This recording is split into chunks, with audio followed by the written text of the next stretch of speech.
Olá pessoal, aqui é o Ivan e no vídeo de hoje eu vou pedir para vocês fazerem uma coisa diferente. Abram o computador de vocês e procurem a Carta da Organização das Nações Unidas.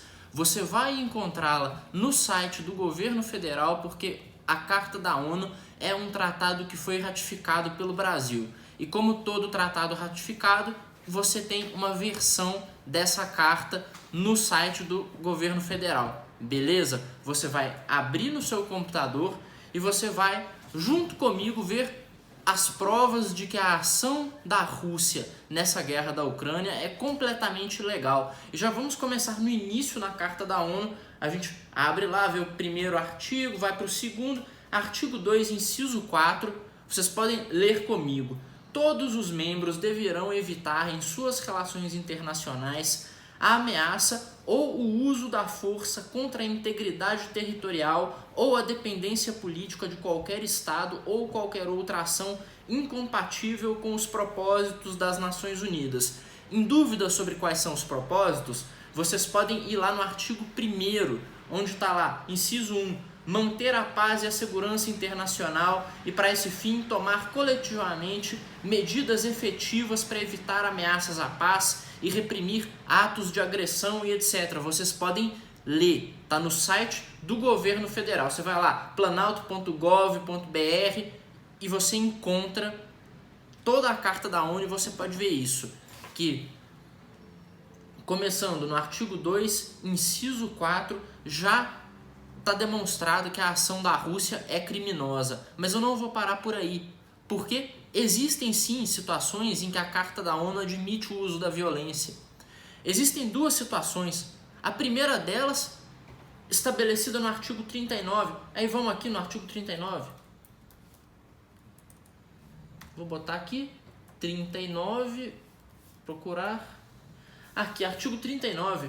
O Conselho de Segurança determinará a existência de qualquer ameaça à paz, ruptura da paz ou ato de agressão e fará recomendações ou decidirá que medidas deverão ser tomadas de acordo com os artigos 41 e 42 a fim de manter ou restabelecer a paz e a segurança internacionais.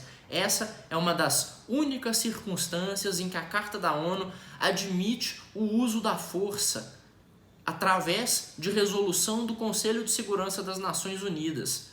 Entretanto, nesse caso da Rússia, é impossível que alguma coisa seja feita através do Conselho de Segurança, pois a Rússia é um membro permanente com direito a veto. Então, a resolução que condenava as ações russas na Ucrânia foi vetada pela própria Rússia, que é um membro permanente. Então, passando do artigo 39, 40, 41 e 42, que tratam do Conselho de Segurança, vamos à única situação em que a Carta da ONU permite o uso da força de maneira unilateral, ou seja, sem precisar consultar o Conselho de Segurança ou qualquer outro órgão. Vamos para o artigo 51. Vocês podem me acompanhar, depois vocês podem ver se o que eu estou falando aqui é verdade ou se eu estou mentindo, se eu inventei que isso aqui está escrito, né, pessoal? Mas vamos lá. No artigo 51 diz o seguinte: nada na presente carta prejudicará o direito inerente de legítima defesa individual ou coletiva no caso de ocorrer um ataque armado contra um membro das Nações Unidas, até que o Conselho de Segurança tenha tomado as medidas necessárias para a manutenção da paz e da segurança internacionais. As medidas tomadas pelos membros no exercício desse direito são legítima defesa, são desse direito de legítima defesa, serão comunicadas imediatamente ao Conselho de Segurança e não deverão de modo algum atingir a autoridade e a responsabilidade que a presente carta atribui ao Conselho para levar a efeito qualquer tempo a ação que julgar necessária à manutenção ou ao restabelecimento da paz e da segurança internacionais. Resumindo, esse artigo cheio de juridiquês é o seguinte: os países têm direito à legítima defesa, sim, e o embaixador russo na ONU, no dia em que os ataques foram iniciados, ele usou esse artigo 51 como justificativa. Só que ele falha em alguns pontos. Para começar, não houve nenhuma investida ucraniana contra o território russo, ou seja, não há legítima defesa contra ataque inexistente. Ele tenta usar a justificativa de que Donbass se tornou uma região soberana, que Luhansk e Donetsk se tornaram estados soberanos, mas a soberania desses estados não foi reconhecida por absolutamente nenhum outro membro da Organização das Nações Unidas.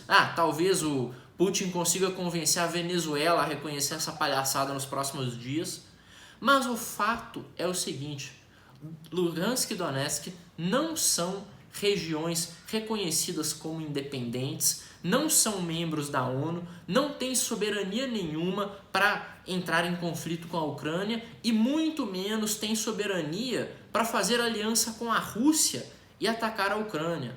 Até porque o separatismo que existe lá não é um separatismo advindo, por exemplo, da autodeterminação dos povos, que é um dos princípios que regem a Organização das Nações Unidas. É sim um separatismo falso, fabricado através de artimanhas do Vladimir Putin para roubar território ucraniano.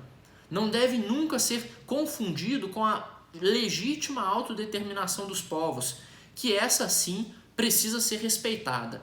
Bom, pessoal, espero que vocês tenham gostado do vídeo, que tenha sido interessante para vocês. Vou recomendar novamente. Tá aqui, ó, carta da ONU, você pode abrir ela no computador, ó. Vou mostrar para vocês como é que ela aparece. Espera aí, aqui. Vejam só que legal, eu abri aqui no meu computador, estão vendo?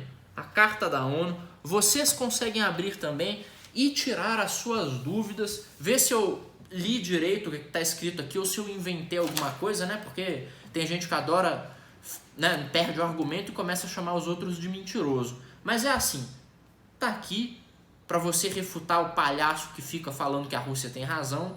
Um abraço, se inscreve no canal, clica no sininho, no joinha e me segue lá nas outras redes sociais. Um abraço e não se esqueçam da coisa mais importante: doe dinheiro para o exército russo esmagar o invasor. Não, esquece isso. Doe dinheiro para o exército ucraniano, pelo amor de Deus. Né? Aí, ó, imagina só, não dê nada para o exército russo. Para o exército russo só bala. Um abraço e até a próxima.